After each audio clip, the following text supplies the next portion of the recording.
প্রিয় দর্শক, গতকাল পর্যন্ত বলেছিলাম যে 2-3 দিনের মধ্যে রাষ্ট্রপতি মোহাম্মদ শাহাবুদ্দিন আহমেদ উনি পদত্যাগ করতে পারেন, কিন্তু দেখা গেল ঠিক একদিনের মধ্যে উনি পদত্যাগ করলেন।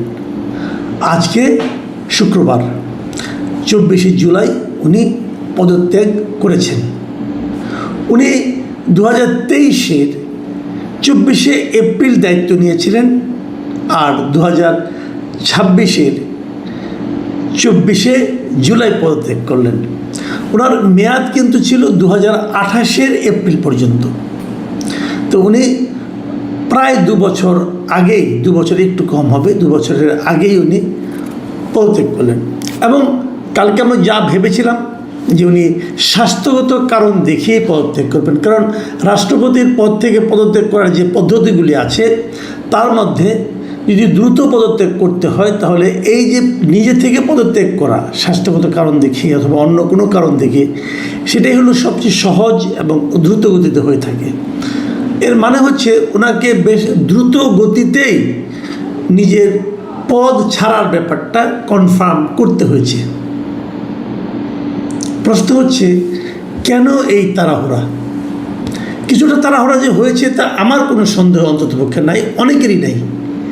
আমি আমার যত কলিগ, যত বন্ধুবান্ধব যারা আছেন বিভিন্ন পত্রপত্রিকার গুরুত্বপূর্ণ পর্যায়ে, তাদের সঙ্গে ব্যক্তিগতভাবে কথা বলেছি। রাষ্ট্রপতির দপ্তরেরও অনেকের সঙ্গে আমার ব্যক্তিগত যোগাযোগ আছে। আমি কালকেও তাদের সঙ্গে যোগাযোগ করেছি, আজকেও করেছি। সব মিলিয়ে যেটা হলো সেটা রাষ্ট্রপতি পদত্যাগ করেছেন কেবলমাত্র নিজের ইচ্ছায় তা নয়, ওনাকে পদত্যাগ করতে আসলে বলা হয়েছিল। তো কেন ওনাকে বলা হলো? স্বাভাবিক হতেই পারে, কিন্তু সরকারের সঙ্গে রাষ্ট্রপতির দুজন তো দু দলের। আমাদের শাহাবুদ্দিন সাহেব তো কখনোই বিএনপি করেননি, ওনার জীবনে একদিনের জন্য উনি বিএনপি করেননি। উনি সারা জীবন আওয়ামী লীগের লোক ছিলেন।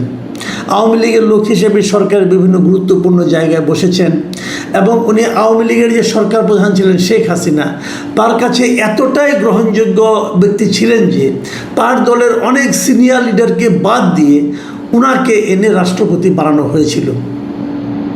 তো শেখ হাসিনার এরকম একজন ঘনিষ্ঠ লোককে বিএনপি রাষ্ট্রপতি হিসেবে মাথার উপরে রাখতে চাইবে না, এটা তো খুব অস্বাভাবিক কোনো বিষয় না। অন্ততপক্ষে বাংলাদেশে যে পলিটিক্যাল কালচার আছে সেই কালচারে এটাই স্বাভাবিক ছিল এবং সেই ঘটনাটা ঘটবে, আজ হোক কাল হোক ঘটবে। কিন্তু আমার প্রশ্ন হলো যে এই ঘটার ক্ষেত্রে কোনো তাড়াহুড়া হলো কিনা। আমরা যখন জানতে পারলাম বিষয়টা যে উনি চলে যাচ্ছেন, তারপরে 2 থেকে 3 দিনের মধ্যে উনি চলে গেলেন। মানে 2 থেকে 3 দিনের মধ্যে কানা ঘুষা কিন্তু বুধবার থেকে আমরা পাচ্ছিলাম। বুধবার থেকে মোটামুটি আমরা সবাই জানতাম যে উনি চলে যাচ্ছেন। তো মাত্র 2 থেকে 3 দিনের মধ্যে ওনাকে চলে যেতে হলো কেন? দেখেন, তাড়াহুড়ার বিষয়টা আরও বলি। উনি আজকে স্পিকারের কাছে ওনার পদত্যাগপত্র জমা দিয়েছেন। জমা দেওয়ার পর স্পিকার একটা প্রেস কনফারেন্স করেছেন। স্পিকার খুবই ভদ্র ভাষায় ওনার কথা বলেছেন যে ওনাকে উনি স্বাস্থ্যগত কারণ দেখে উনি চলে যাচ্ছেন এবং সাংবিধানিক নিয়ম অনুযায়ী স্পিকার এখন ভারপ্রাপ্ত রাষ্ট্রপতি দায়িত্ব নিয়েছেন এবং এই জন্য ওনাকে আলাদা করে কোনো শপথ নিতে হয় না। কারণ উনি যখন স্পিকারের দায়িত্বটা নেন, সবসময় এটা নিয়ম, যখন কেউ স্পিকারের দায়িত্ব নেয় তখন স্পিকার যে যে পদগুলোর জন্য ভারপ্রাপ্ত দায়িত্ব নিতে পারে সেগুলোর শপথ একসঙ্গে হয়ে যায়।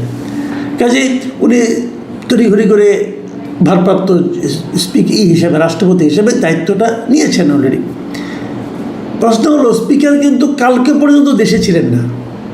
স্পিকার গিয়েছিলেন থাইল্যান্ডের ব্যাংককে ওনার কিছু ব্যক্তিগত চিকিৎসা এবং স্বাস্থ্য পরীক্ষার জন্য। 19 তারিখে ঢাকা থেকে গিয়েছিলেন এবং ওনার ফেরার কথা ছিল 26শে জুলাই। শিডিউল কিন্তু এটা যে 19শে জুলাই যাবেন, ব্যক্তিগত কাজ সারবেন, চিকিৎসা স্বাস্থ্য পরীক্ষা করাবেন, তারপরে 26শে জুলাই চলে আসবেন। তো উনি কিন্তু ওনার শিডিউলেরও 2 দিন আগেই চলে আসছেন। কেন আসছেন? এই দায়িত্বটা নেওয়ার জন্য। তো এখন 2 দিন কেন অপেক্ষা করতে পারলো না সরকার? 2 দিন অপেক্ষা তো করতেই পারতো, তা সব কিছু স্বাভাবিক হতো, এই ধরনের প্রশ্ন উঠতো না। হয়তো সরকার বলবে না আমরা তাকে আনিনি, উনি নিজেই 2 দিন আগে চলে এসেছেন, এটা হতে পারে, কিন্তু আমি অস্বীকার করছি না।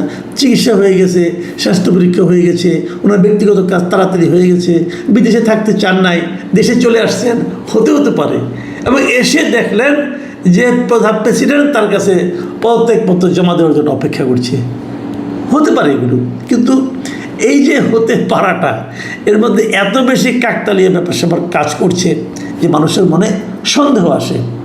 অথচ আমরা গতকালকেও দেখলাম স্বরাষ্ট্রমন্ত্রী বললেন যে পদত্যাগের জন্য প্রেসিডেন্টের উপর তার সরকারের পক্ষ থেকে কোনো চাপ দেওয়া হয়নি। ওনাকে জিজ্ঞাসা করা হয়েছিল, উনি বলছেন না, কোনো চাপ দেওয়া হয়নি।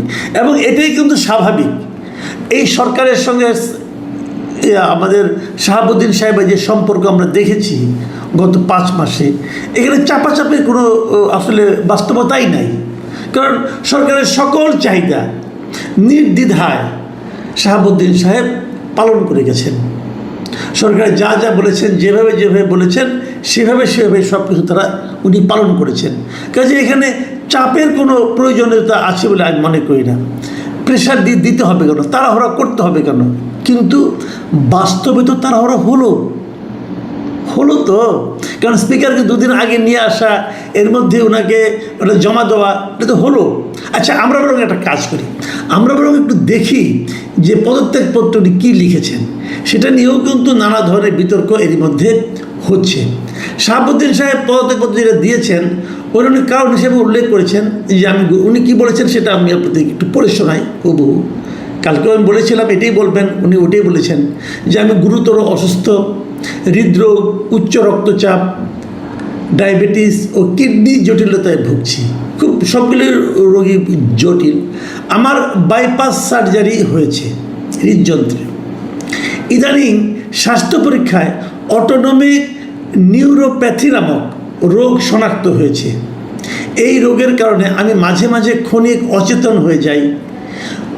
রোগসমূহের প্রাদুর্ভাবে শারীরিক ও মানসিক অসামর্থ্যতার কারণে রাষ্ট্রপতির মতো গুরুত্বপূর্ণ সাংবিধানিক পদের দায়িত্ব পালন করা আমার পক্ষে সম্ভব হচ্ছে না। আমার দীর্ঘমেয়াদী চিকিৎসার প্রয়োজন। দেখুন, রাষ্ট্রপতির কাজ কি বাংলাদেশে? রাষ্ট্রপতির আসলে বাংলাদেশে একবার আমাদের একজন সাবেক রাষ্ট্রপতি বলেছিল যে কবর জিয়ারত করা ছাড়া, কবর জিয়ারত এবং বিভিন্ন প্রতিষ্ঠানের অনুষ্ঠানের ফিতা কাটা ছাড়া আসলে রাষ্ট্রপতির তেমন কোনো কাজ নেই। আমাদের সংবিধানই রাষ্ট্রপতিকে এত গুরুত্বহীন করে রেখেছে।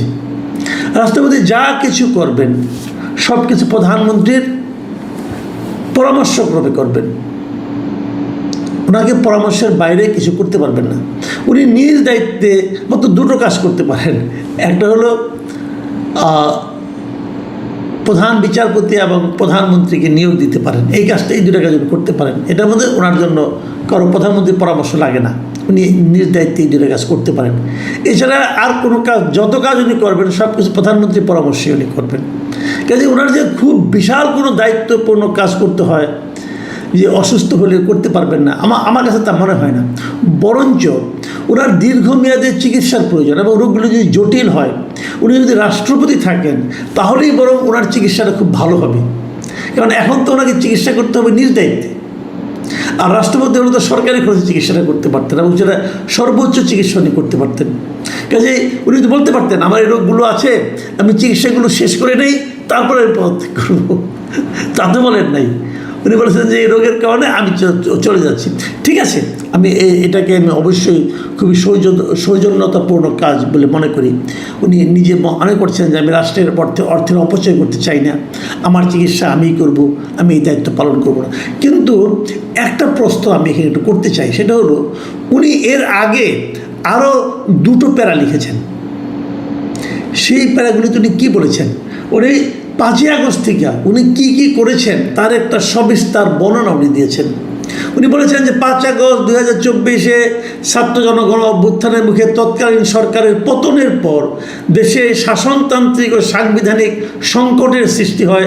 সাংবিধানিক সংকট থেকে উত্তরণের অভিপ্রায়ে সংবিধানের 106 অনুচ্ছেদের ক্ষমতা বলে আমি রাষ্ট্রপতি হিসেবে বাংলাদেশ সুপ্রিম কোর্টের আপিল বিভাগের মতামত কামনা করি।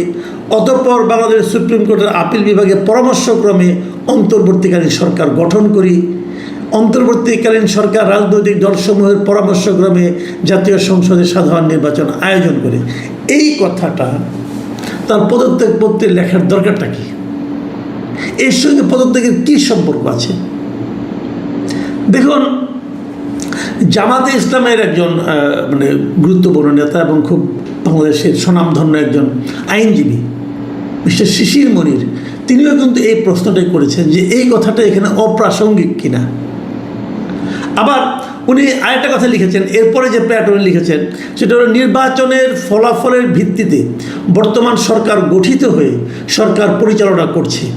বর্তমানে সরকারি দল ও বিরোধী দল গণতান্ত্রিক চর্চার মধ্য দিয়ে জাতীয় সংসদে নিজ নিজ দায়িত্ব পালন করছে। আমার সুদৃঢ় ও ইতিবাচক ভূমিকার কারণে দেশে কোনো সাংবিধানিক বিপর্যয় ঘটেনি। দেশে কতটুকু সাংবিধানিক বিপর্যয় ঘটেছে কিংবা ঘটেনি এটা নিয়ে আমরা দীর্ঘ আলোচনা করতে পারি, কিন্তু উনি দাবি করেছেন যে কোনো সাংবিধানিক বিপর্যয় যে ঘটেনি এর জন্য ওনার একটা ভূমিকা আছে। তো ওনার কি ভূমিকা ছিল এই সময়? উনি তো রাষ্ট্রপতি হয়েছেন 2023 সালে। 23 সাল থেকে 2024 অগাস্ট পর্যন্ত ওনার কি ভূমিকা এটা নিয়ে উনি একটা কথাও বলেন নাই। উনি বলেছেন 2024 থেকে শেষ দিন পর্যন্ত উনি কত ইতিবাচক ভূমিকা রেখেছেন সেটা উনি স্মরণ করিয়ে দিয়েছেন। কেন? এই জায়গাটায় কিন্তু একটা বেসিক পয়েন্ট আছে, আপনারা চিন্তা করেন, বুঝেন। হয়তো অনেকে বলবেন যে উনি এই সরকারের কাছ থেকে চলে যাওয়ার পরও এক ধরনের সহানুভূতি, এক ধরনের আনুকূল্য আশা করেন, সেই জন্য উনি সরকারকে বলেছেন যে আপনার জন্য তো আমি ত্যাগ কম স্বীকার করি নাই, আপনার কথা মতো শেষ ত্যাগটাও করলাম, সেটা কি পদত্যাগ করলাম, অতএব আমাকে আপনি ভুলে যেন না। এটা হতে পারে, কিন্তু আমি বলছি না, কিন্তু আমার রাষ্ট্রপতির জন্য মায়া লাগে এই কারণে এই ভদ্রলোক পারতেন আরও আগেই, মানে বিএনপি সরকার দায়িত্ব নেওয়ার পরে উনি দায়িত্ব ছেড়ে দিতে পারতেন। আগে হয়তো ছাড়েননি, অন্তর্বর্তীকালীন সরকারের সময় ছাড়লে পরে উনি হয়তো মবের কবলে পড়তে পারতেন। এই সরকার দায়িত্ব নেওয়ার পরে উনি বলতে পারতেন যে এনাফ ইজ এনাফ, হয়েছে, আপনারা এখন একটা গণতান্ত্রিক গভর্নমেন্ট এসেছে, আমি চলে যাই, আমি থাকাটা স্বাচ্ছন্দ্য বোধ করছি না। কারণ ওনার তো একটা রাজনৈতিক আদর্শ আছে, সেই রাজনৈতিক আদর্শের সঙ্গে তো বিএনপির কোনো মিল নেই ভাই, এটা তো রিয়েলিটি। তো উনি চলে যেতে পারতেন, কিন্তু উনি যাননি। উনি শেষ পর্যন্ত থাকার চেষ্টা করেছেন। যখন ছেড়েছেন আর থাকতে পারেননি বলেই ছেড়েছেন। আচ্ছা, কেন পারেননি আমরা একটু ভাবি। দেখুন, আমি বেশি দূর যাব না, আমি কয়েকটা ঘটনা বলবো। আপনারা জানেন বাংলাদেশে যুক্তরাষ্ট্রের বিশেষ দূত সার্জিও গোর আসতেছেন এই মাসে, আর 3-4 দিন পরেই, মানে 28 তারিখে ওনার আসার কথা। এই লোকের কাজটা কি আসলে?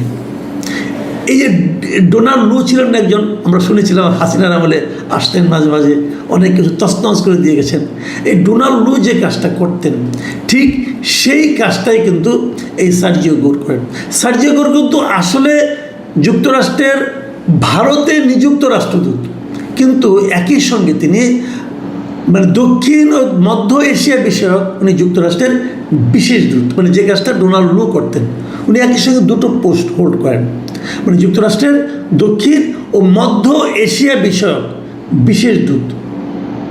তার মানে এই রিজিয়নে উনি যুক্তরাষ্ট্রের স্বার্থটাকে সমুন্নত রাখার চেষ্টা করেন, বার্গেইন করেন। উনি কিন্তু গত কয়েকদিন আগে উনি ফিলিপিন্সে গিয়েছিলেন, ওখানে যে উনি ওই বিভিন্ন রকম কাজকর্ম করেছেন।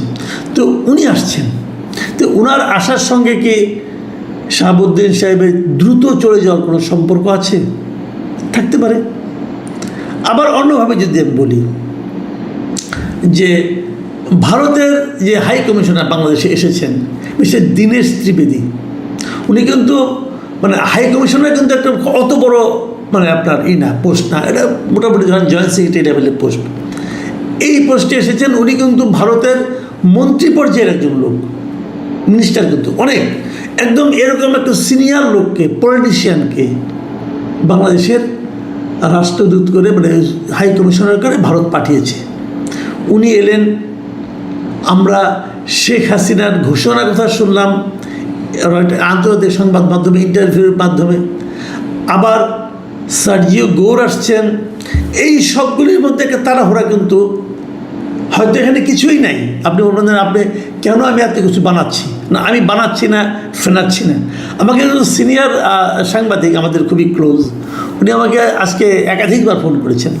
ফোন করে বললেন যে কুছ তো গড়বড় হয়, কিছু একটা মধ্যে আছে, কি আছে আমরা এখনও জানি না।